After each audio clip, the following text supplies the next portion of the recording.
Bismillahirrahmanirrahim. Assalamualaikum warahmatullahi wabarakatuh.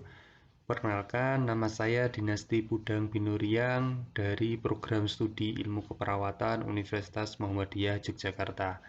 Hari ini saya akan mempresentasikan pengabdian masyarakat yang telah kami lakukan.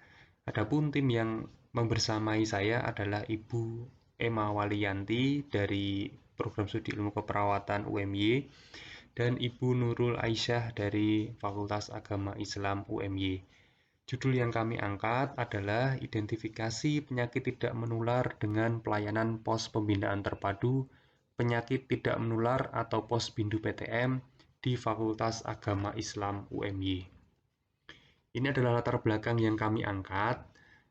Kami prihatin dengan kejadian penyakit tidak menular pada usia lebih dari 15 tahun ke atas.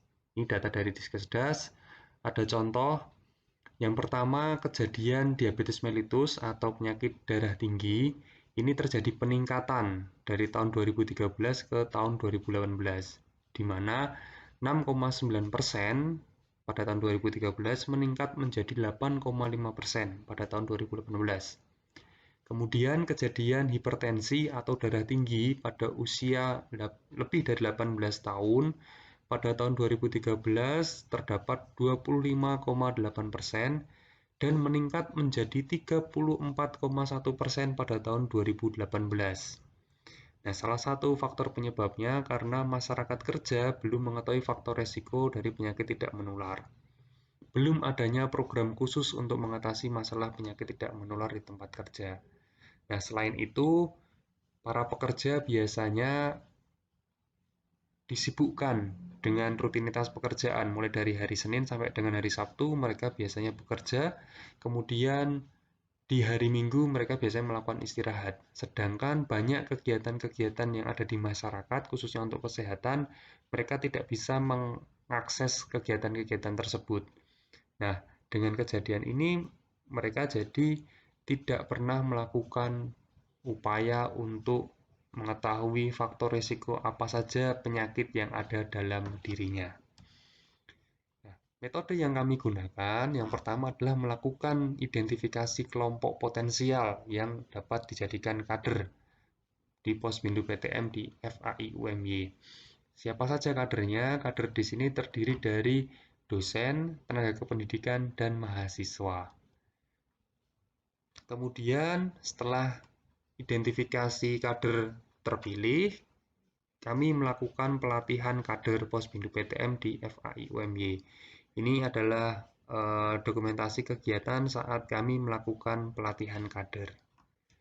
Kemudian untuk pelaksanaannya, yang pertama tadi sudah kami sebutkan, melakukan identifikasi terlebih dahulu kader, karena di sini kami prinsipnya adalah pemberdayaan. Jadi dari dan untuk sivitas akademika di FAI UMY. Kemudian setelah kader terpilih, dilakukanlah pelatihan. Kemudian di dalam pelatihan, kami menjelaskan bagaimana konsep pos bindu PTM itu di tempat kerja. Ini saat saya menjelaskan bagaimana konsepnya. Jadi kami berikan teorinya terlebih dahulu. Kemudian yang kedua, kami ajarkan bagaimana mengukur faktor resiko dari penyakit tidak menular. Nah, ini kemudian hasil pengukurannya dicatat ke dalam KMS atau Kartu Menuju Sehat. Nah, tentunya semuanya itu dicatat dan dilaporkan. Pelaporannya nanti dalam bentuk KMS. Ini adalah contoh dari KMS yang kami berikan dan kami juga latihkan kemarin bagaimana mengisi dan menggunakan KMS ini. Ini kami ambilkan dari Dinas Kesehatan DIY dicetak pada tahun 2015. Kemudian hasilnya dari pelatihan tersebut terdapat 20 kader di pada FAI UMY yang terdiri dari 15 orang mahasiswa, 3 orang dosen, dan 2 orang tenaga kependidikan. Kader yang sudah terpilih, alhamdulillah sudah mendapatkan penjelasan terkait dengan pos bindu PTM di tempat kerja. Ini saat penjelasan bagaimana konsep jalannya pos bindu PTM, ini kemarin disampaikan oleh Ibu Emma Waliyanti. Kemudian kader yang sudah terpilih juga kami demonstrasikan, kami minta untuk mendemonstrasikan bagaimana pelaksanaan Posbindu PTM di tempat kerja. Ini salah satu kegiatannya adalah mengukur tinggi badan, nanti di situ dilanjutkan untuk mengukur berat badan dan lingkar perut, dan seterusnya. Nah, dari hasil itu kami rencanakan untuk tindak lanjut dari Posbindu PTM ini adalah melakukan kerjasama dengan Klinik Pratama Firdaus UMY.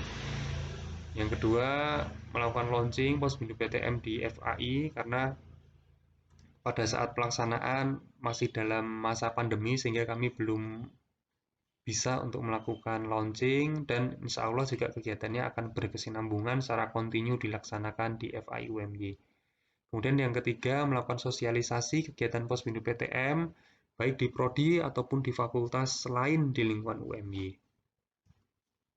Kemudian untuk kesimpulannya dari kegiatan pengabdian ini, kegiatan penjaringan dan pelatihan kader Posbindu PTM sudah dilakukan di FAI UMY, kemudian sasarannya untuk Posbindu PTM ini adalah dosen, tenaga kependidikan, dan mahasiswa aktif UMY. Sarannya perlu tindak lanjut terhadap sasaran yang punya faktor resiko penyakit tidak menular, karena di dalam Posbindu PTM hanya mengidentifikasi, tidak memberikan pengobatan. Makanya untuk pengobatan kami sarankan untuk dirujuk ke Vaskes Klinik Pratama Firdaus UMY, kemudian melakukan kerjasama dengan Klinik Pratama Firdaus UMY untuk dalam proses pengobatannya. Kemudian ini adalah lampiran-lampirannya saat awal kami siapkan untuk surat kesediaan mitra, kemudian yang di akhir adalah ucapan terima kasih dari mitra yang sudah kami latih untuk Posbindu PTM. Begitu laporan untuk kegiatan pengabdian masyarakat yang kami lakukan di Posbindu PTM FAI UMY, mudah-mudahan dapat menular ke prodi maupun fakultas yang lain yang ada di UMY sehingga aktivitas akademika UMY dapat sehat dan dapat melakukan kegiatan dengan semangat. Itu saja dapat saya sampaikan. Assalamualaikum warahmatullahi wabarakatuh.